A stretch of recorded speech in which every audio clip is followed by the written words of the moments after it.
रब से है मेरी बस इतनी सी दुआ, जब मैं मरूं तो तिरंगे का कफन चाहिए। हर एक भारतवासी तमन्ना करता है या फिर कहीं आस करता है उस ऊपर वाले से कि जब मैं मरूं तो मुझे तिरंगे का कफन चाहिए। यह आवाज थी हर हिंदुस्तानी की, जो समय जब स्वतंत्रता संग्राम चल रहा था उस दौर में जी रहा था। वो दौर कैसा रहा होगा, उस दौर में किस तरह से इंसान जी पा रहा होगा, क्या कहानी रही होगी, किस तरह से एक मां अपने बेटे को सरहद पर भेज रही होगी कि जाओ बेटा, अपने फर्ज को निभाओ, अपने परिवार को भूलकर केवल और केवल अपने देश के लिए पूर्ण रूप से समर्पित हो जाओ। आज हम बात करने वाले हैं सुभाष चंद्र बोस की, जिन्होंने देश की आजादी के लिए अपना सर्वस्व न्यौछावर कर दिया। सुभाष चंद्र बोस ही नहीं बल्कि देश में कई सारे नौजवान हुए जिन्होंने अपनी जवानी को, अपनी बेटी को, अपनी पत्नी को, अपनी मां को, अपने पिता को, सब कुछ को छोड़कर देश के को बचाने के लिए, देश के लिए समर्पित होने के लिए केवल और केवल बॉर्डर पर जाकर बैठे और वहीं पर अपनी दिन रात, होली दिवाली सब कुछ गुजार दिया। आज हम बात करेंगे सुभाष चंद्र बोस के बारे में। और भी कई सारे जवान हुए लेकिन सुभाष चंद्र बोस सबसे ज्यादा आगे हैं और उसी के लिए मेरी एक दोस्त हैं, उन्होंने कुछ लाइनें लिखी, वो आप सभी के लिए मैं समर्पित करूंगा कि आजादी की कहानी यूं आसान न थी, रेत के भंवर में आस पानी की थी। भारत को आजादी दिलाने यूं तो हजारों ने कहानियां लिखी, भारत को आजादी दिलाने के लिए यूं तो हजारों लोगों ने कहानियां लिखी, मगर नेताजी के संघर्ष की कहानी कुछ नई थी, कुछ अलग थी। तुम मुझे खून दो, मैं तुम्हें आजादी दूंगा। आप सभी ने यह नारा सुना होगा, लेकिन क्या कभी इस नारे के अर्थ को समझ पाए आप? तुम मुझे खून दो, मैं तुम्हें आजादी दूंगा। आज इस लाइन को भी हम चरितार्थ करेंगे कि किस तरह से क्या भावार्थ थे। कई बार हम असमंजस में रह जाते हैं, कई बार उन शब्दों का अर्थ नहीं समझ पाते।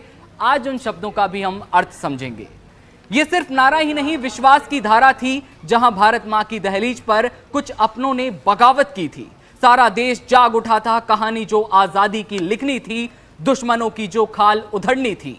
वो जवान भारत के शेर थे, जिनके दिल में तिरंगे छापे थे। रेखाओं का तो पता नहीं साहब, रेखाओं का कभी कोई पता नहीं था जब सरहद पर हमारे देश के जवान जा रहे थे। उनके परिवार, उनकी मां, उनकी बहन, उनकी पत्नी ने कभी नहीं सोचा था कि वो बेटा उनका जो आज सरहद पर जा रहा है, मुस्कुराकर जब मां अपने बेटे को रोली और तिलक लगा रही है, क्या वो वापस उसे सीने से लगा पाएगी, या फिर क्या वो बहन उसकी कलाई पर राखी बांध पाएगी जो 30 अगस्त को आप सभी अपने घरों में बैठकर राखी बंधवा रहे होंगे।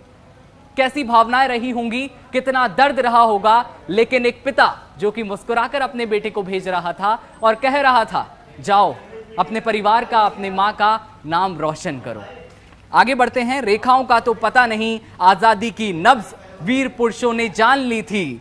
तन पर गोली खानी थी, मगर भारत की शान वापस लानी थी, क्योंकि आजादी की कहानी यूं आसान न थी।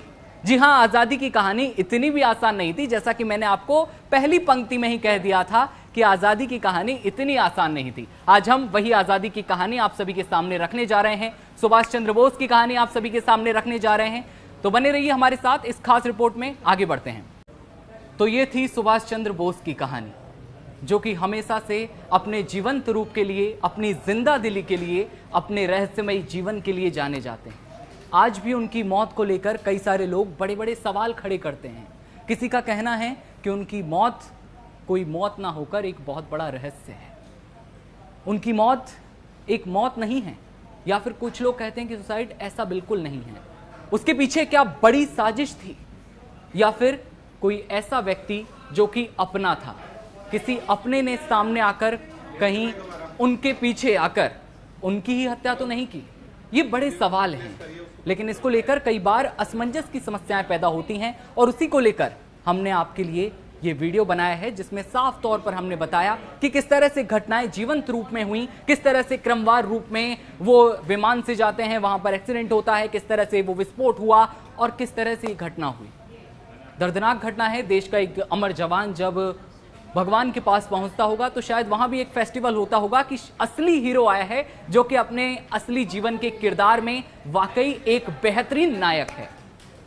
तुम मुझे खून दो, मैं तुम्हें आज़ादी दूंगा, ये केवल एक शब्द नहीं है बल्कि एक भावना है जो करोड़ों देशवासियों के दिलों से गुजरती है।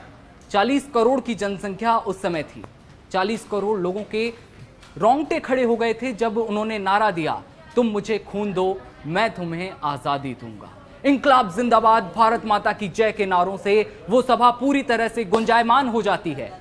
हर तरफ लोगों के रोंगटे खड़े होते हैं और लोग मर मिटने के लिए तैयार हो जाते हैं। लेकिन वर्तमान में देश क्या मांगता है आपसे? सुभाष चंद्र बोस ने साफ कहा था कि देश हर समय आपसे अलग अलग तरह की मांग करता है।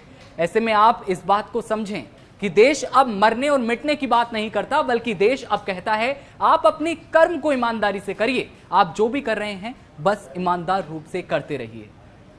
47 का समय था जब देश का हर एक व्यक्ति अपने देश के लिए समर्पित होकर कार्य कर रहा था, चाहे वो एक पत्रकार हो, किसान हो, या फिर शहीद हो, या फिर कोई जवान हो, माँ हो, बेटे हो, सभी लोग देश के लिए काम कर रहे थे, मर मिटने को तैयार थे। लेकिन आज वो भावनाएं नहीं है, ना आज वो सिचुएशन है। तो सुभाष चंद्र बोस की कहानी ये आपके सामने कैसी लगी आपको कमेंट सेक्शन में जरूर बताइएगा।